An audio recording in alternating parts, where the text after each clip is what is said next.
అందరికీ నమస్తే. నేను మాధురి. ఆ రోజు ఆవుల షెడ్ అంతా కడిగిన తర్వాత మొత్తము ఆవులకు స్ప్రే చేసాం కదా, ఆ ఈగలు రాకుండా ఉండడం కోసమని. అవన్నీ చేసేసరికి సాయంకాలం అయిపోయింది. ఆ రోజు వాటర్ ప్రూఫింగ్ వర్క్, తర్వాత కిచెన్ బ్యాక్ సైడ్ కూడా కొద్దిగా కాంక్రీట్ వేయించుకుంటున్నాము. ఆ రోజు చాలామంది వర్కర్స్ వచ్చారు. వాళ్ళకి టీ ఇద్దామని చెప్పి పాలు తీసుకురావడానికని ఈ ఫామ్కి వచ్చాను. ఈ ఫామ్ మాకు ఎదురుగానే ఉంటుంది. వీళ్ళకు గేదెలు ఉంటాయి, ఫ్రెష్గా పాలు పిండుతుంటారని చెప్పి వీళ్ళ దగ్గరకు వచ్చాను. చాలా బాగుంటాయి పాలు మాత్రం, వీళ్ళ గేదెల పాలు. మా ఫామ్లో నాటుకోళ్ళు ఉన్నాయని చెప్తాను కదా, ఈ ఫామ్ అతని ఒక తాత మాకేం చేశాడంటే కోళ్ళను పాలుకొని ఇచ్చాడనమాట. పాలుకు అంటే ఏం లేదు, కొన్ని వాళ్ళ దగ్గర ఉన్న కోళ్ళనన్నిటిని మా ఫామ్లో వదిలేస్తారు. అప్పుడు పొదగిన తర్వాత వచ్చిన కోడి పిల్లల్ని ఒక 4-5 మాకు ఇచ్చేసాడనమాట. మళ్ళీ తర్వాత వాళ్ళ కోళ్ళనన్నిటిని వాళ్ళకి ఇచ్చేసేయాలి. అట్లా ఒక్క 4 కోడి పిల్లలతోటి మేము ఇన్ని 45 నుంచి 46 నాటుకోళ్ళ దాకా చేసాం చూడండి. న్యాచురల్ పద్ధతిలోనే, ఏ ఇంక్యుబేటర్ కానీ ఏమీ వాడలేదు. ఇవి అస్సలైన నాటుకోళ్ళు. వీళ్ళు ఎన్నో సంవత్సరాల నుంచి ఆ నాటుకోళ్ళని పెంచుకుంటున్నారు. అట్లా పాలుకి ఇవ్వడం అనే పద్ధతిలోనే మేము డెవలప్ చేసుకుంటూ ఇన్ని నాటుకోళ్ళని డెవలప్ చేసాం. కానీ మళ్ళీ అవి అడవి పిల్లి తినడం వల్ల చాలా మటుకు అన్నీ పోయాయి.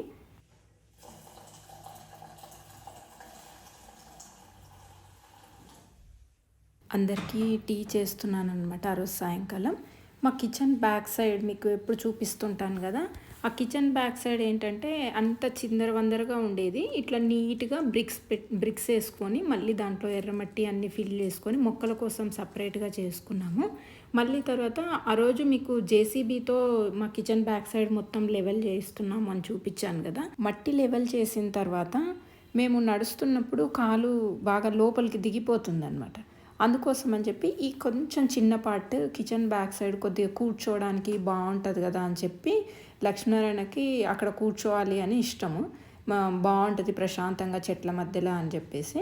ఈ వర్కర్ సరిగ్గా వర్క్ చేయకపోవడం వల్ల ఈ పని తొందరగా అయిపోవాల్సిన పని కూడా ఈవినింగ్ 8 o'clock దాకా ఎక్స్టెండ్ అయ్యింది. ఇతను చేసేటప్పుడు ఒక పక్క గుంతలు, ఓ పక్క అంటే అప్ అండ్ డౌన్స్ అన్ఈవెన్గా ప్లాస్టర్ చేశాడు ఇతను. కాబట్టి మళ్ళీ ఏం చేసామంటే ఇంకొక వర్కర్ పైన వర్క్ చేస్తున్న వాటర్ ప్రూఫింగ్ చేస్తున్న వర్కర్ని కిందికి పిలుచుకొచ్చి మళ్ళీ చేయించాము. ఇతను చూడండి, మీకు అక్కడ కనిపిస్తుంటుంది ఎంత గలీజ్గా చేశాడో. ఎంత చేయించినా మళ్ళీ కొంచెం చేంజ్ చేయగలిగాం కానీ అంత ప్రాపర్గా అయితే ఏం రాలేదు. ఇతను ఏం చేస్తున్నాడు అంటే కళాయి పోస్తున్నాడు మళ్ళీ దీనిపైన. అంటే ఓన్లీ సిమెంట్ వాటర్ మిక్స్ చేసుకొని దానిపైన ఇట్లా ఈవెన్గా చేస్తున్నాడు. ఎందుకంటే మీకు అక్కడ అతని కాళ్ళ కింద కనపడుతూ ఉంటుంది. అతను చేసిన వర్క్లో మొత్తం శాండే ఎక్కువ ఉంది, సిమెంట్ లేదు, ఇంకా మొత్తం రఫ్గా ఉందని చెప్పేసి మొత్తం ఇట్లా కళాయి పోపిస్తున్నాం. ఇక్కడేమో వాటర్ ప్రూఫింగ్ ఆల్రెడీ చేసిన దాని మీద ప్లాస్టరింగ్ చేస్తున్నారు. ఇది టెంపరేచర్ ఆ రోజు యాక్చువల్గా టెంపరేచర్ బాగా చల్లగా ఉండడం వల్ల వీళ్ళు ప్లాస్టర్ చేసినది తొందరగా ఆరలేదు. వీళ్ళు ఆరిన తర్వాత ఇట్లా గ్రిడ్స్ వేయాలన్నమాట. ఈ గ్రిడ్స్ ఎందుకు వేస్తున్నారంటే క్రాక్స్ రాకుండా ఉండడానికి. ఇప్పుడు ఇట్లా గ్రిడ్స్ వేయడం వల్ల ఏంటంటే టెంపరేచర్ వేరియేషన్ ఉన్నప్పుడు పైన కొన్ని క్రాక్స్ వస్తాయంట. ఆ క్రాక్స్ అనేవి ఈ లైన్స్లో మాత్రమే ఉండిపోతాయంట, లేదంటే ఆ క్రాక్స్ అనేది మొత్తం స్ప్రెడ్ అవుతాయంట పైన వచ్చే క్రాక్స్. అవి ప్రివెంట్ చేయడం కోసం అని చెప్పి ఇట్లా గ్రిడ్స్ వేస్తున్నారంట. యాక్చువల్గా మా హస్బెండ్ స్ట్రక్చరల్ ఇంజనీర్, తనే దగ్గరుండి చూసుకుంటున్నారు ఈ వర్క్ అంతా. సివిల్ వర్క్ అంతా మా ఇంటికి ఫామ్ హౌస్ కన్స్ట్రక్ట్ చేసేటప్పుడు కూడా సివిల్ వర్క్ మొత్తం మా హస్బెండే చూసుకున్నారు. ఇది ఆరకపోవడం వల్ల వాళ్ళ ఫుట్ ప్రింట్స్, వాళ్ళ కాళ్ళ అచ్చు మొత్తం అట్లాగే ఉండిపోయినాయి. ఇంకా దాన్ని ఏమీ చేయలేము. అట్లాగే ఆరిన తర్వాత మంచిగా వాళ్ళ కాళ్ళ అచ్చులు అట్లాగే కనపడుతున్నాయి.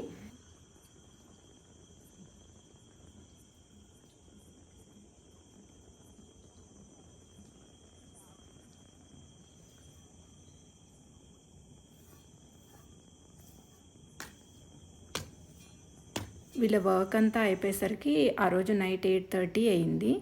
ఆ రోజు డిన్నర్ అయిపోయిన తర్వాత ఒకసారి ఆవుల షెడ్ దగ్గరికి వెళ్ళి చూద్దామనేసరికి మళ్ళీ ఆవుల షెడ్ ఎప్పటిలాగే అయిపోయింది. కానీ ఈగలు మాత్రం చాలా తగ్గినాయండి. అసలు దానిపై పైన ఇట్లా వాలినవన్నీ బాగా తగ్గిపోయినాయి.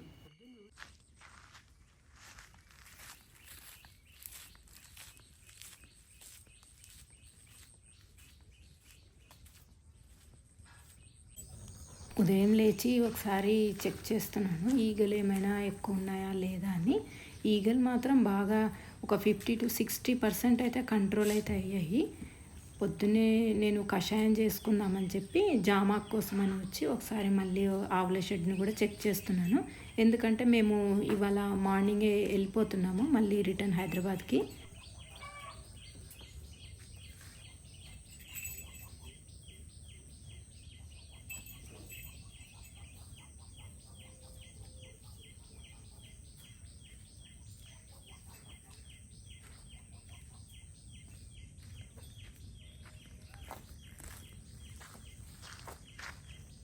జామాకు తీసుకోవడానికి అని చెప్పి వెళ్తూ ఉంటే నాకు ఈ మొక్క కనిపించింది.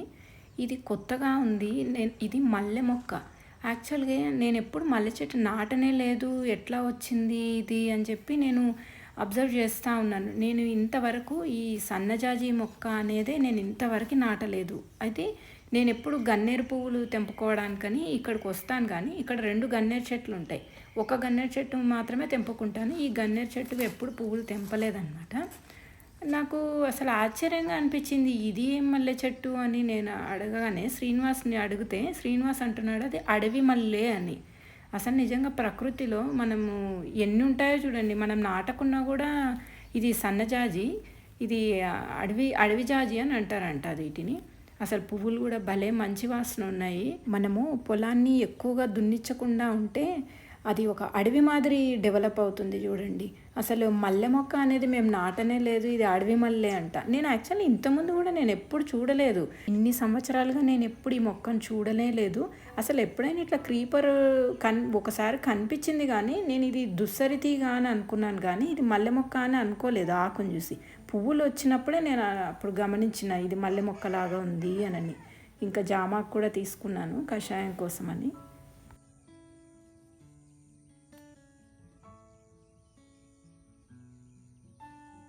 నేను ఒకసారి సపోటా కాయలు ఏమైనా ఉన్నాయా అని చెక్ చేస్తే మీకు ఇక్కడ కనిపిస్తుందా, తేనెపట్టు ఉంది చూడండి. తేనెపట్టు అది కూడా చిన్న తేనెటీగలది అనమాట, పెద్ద తేనెటీగలు కాదు. చిన్న తేనెటీగల తేనె అనేది చాలా మంచిది, చాలా రేర్గా దొరుకుతుంది. మీకు ఎక్కడ చూసినా పెద్ద తేనెటీగలు ఉంటాయి, కానీ చిన్న తేనెటీగలు అనేవి చాలా రేర్. మా ఫామ్లో ఎక్కడ పడితే అక్కడ ఉండేవి. ఈ ఇయర్ మాత్రం చాలా తక్కువ. మీకు ఇక్కడ కనిపిస్తుందా, అది కరివేపాకు చెట్టు. అది ఫెన్సింగ్ చుట్టూరా ఎక్కడ పడితే అక్కడ ఉన్నాయి. ఇక్కడ కూర అరటి నాటుకుందామని చెప్పి ఇక్కడ వచ్చాము. అసలు ఎంత బాగుంది కదా గొంగలి పురుగు కలర్ఫుల్గా. ఇటువంటివన్నీ ఉన్నప్పుడే మనం ప్రకృతి వ్యవసాయం చేస్తున్నాము అన్నదానికి నిదర్శనం. ఒక మొక్క నాటుతామని చిన్న కుంత తీసినా కూడా ఎన్ని వానపాములు కనిపిస్తున్నాయో. అసలు మట్టి ఎంత బాగుందో చూడండి, మెత్తగా.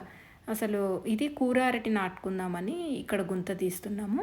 ఇక్కడ ఏంటంటే మేము ఇక్కడ వెంచురీ ఉంది మాకు. ఆ వెంచురీ దగ్గర ఎప్పుడైనా మేము డ్రిప్కి జీవామృతం కానీ ఏదైనా ఇట్లా ఎక్కించడానికని పెట్టినప్పుడు నీళ్ళు ఎప్పుడు పడుతూ ఉంటాయి, బాగా మాయిశ్చర్ ఉంటుందని చెప్పేసి ఇక్కడ పెడుతున్నాము కూర అరటిని.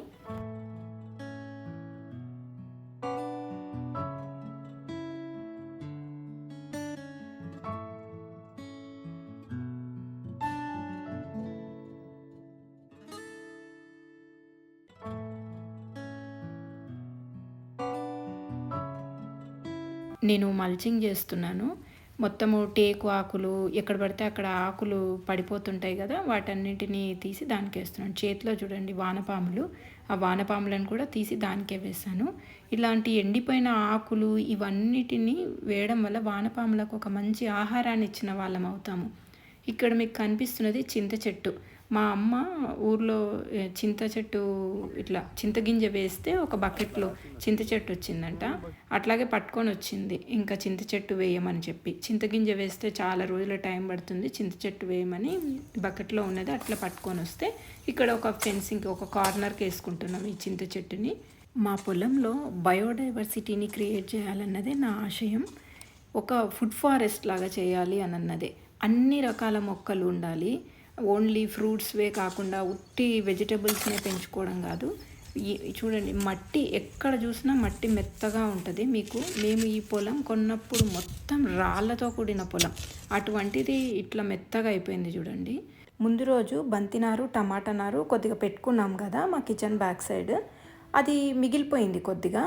ఇక్కడ మేము పసుపు వేసుకున్న దగ్గర పెట్టుకుందామని ఇక్కడికి వచ్చాము. పసుపు మేమేం చేసామంటే మధ్యలో ఉన్న 4 బెడ్స్ మీదనే వేసుకున్నాము. ఆ కార్నర్ ఈ కార్నర్ వదిలేసాం, ఎందుకంటే ఎండ ఎక్కువ తగలదు కదా మామిడి చెట్ల కింద అని చెప్పి వేసుకోలేదు. నేను వేస్తుంటే మా తమ్ముడు కొద్దిగా హెల్ప్ చేస్తున్నాడు. తను కూడా అసలు ఖాళీగా ఉండడు, ఎప్పుడు ఏదో ఒక పని చేస్తూనే ఉంటాడు. ఆ రోజైతే చుట్టూరా పిచ్చి మొక్కలన్నీ పెరిగిపోతే అవన్నిటిని కూడా ట్రిమ్మింగ్ చేశాడు.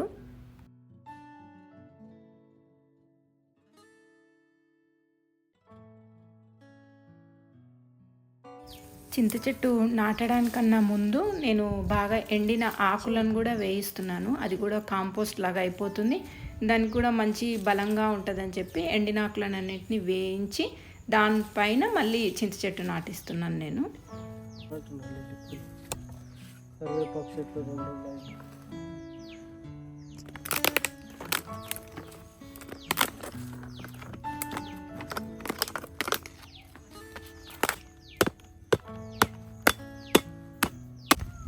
మాకు ఫెన్సింగ్ చుట్టూరా సీతాఫల మొక్కలే ఉంటాయి, మీకు అక్కడ వెనకాలే కనపడుతుంది అనుకుంటా.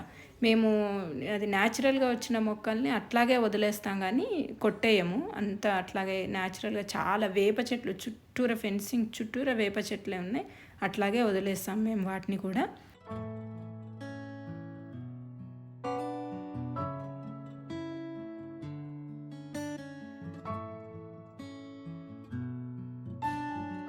మిగిలిపోయిన బంతినారుని కూడా అక్కడక్కడ పెడుతున్నాను అనమాట, ఎందుకంటే పెస్ట్ రిపెల్లెంట్గా ఉంటుంది కదా.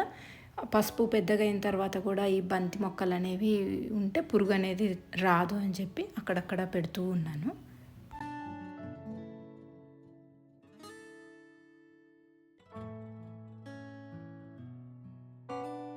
నేను నర్సరీకి వెళ్ళినప్పుడు మందార, తర్వాత కాశ్మీరీ రోజెస్ కూడా తెచ్చుకున్నాను కదా. మా ఇంట్లో పార్ట్స్ రీపాటింగ్ చేసినప్పుడు కొన్ని మిగిలిపోయినవి అన్నీ కూడా నేను ఫామ్కి తీసుకొచ్చుకుంటున్నానని చెప్పాను కదా.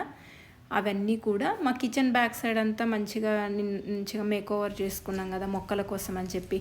ఎంత నీట్గా ఎర్రమట్టి వేసి మొత్తం అంతా కూడా నీట్గా చేసుకున్నాము. ఇప్పుడు ఇక్కడ బార్డర్స్కి ఏంటంటే మా అమ్మ లిల్లీ మొక్కలు తెచ్చింది, లిల్లీ మొక్కలు అంతా కూడా ముందర పెట్టుకుంటున్నాము. ఇంకా కాశ్మీరీ రోజెస్, తర్వాత మందారాలు, ఇవన్నీ కూడా వేసుకుంటున్నాము అన్నీ.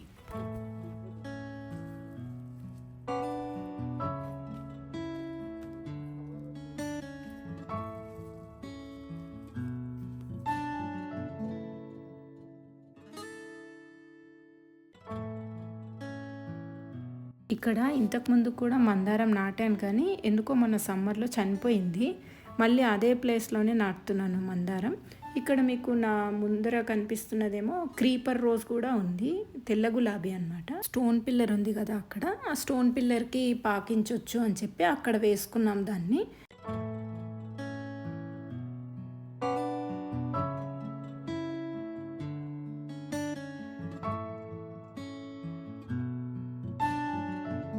ఇక్కడ మందారం మొక్క కూడా నాటుకుంటున్నాము. దానికోసం అని గుంత తీస్తే చూడండి వానపాములు ఎక్కడ చూసినా ఇట్లా తీస్తుంటే వానపాములే కనిపిస్తున్నాయి. మేము ఇంతవరకు ఈ పొలంలో వర్మీ కాంపోస్ట్ అన్నది కూడా వాడలేదు.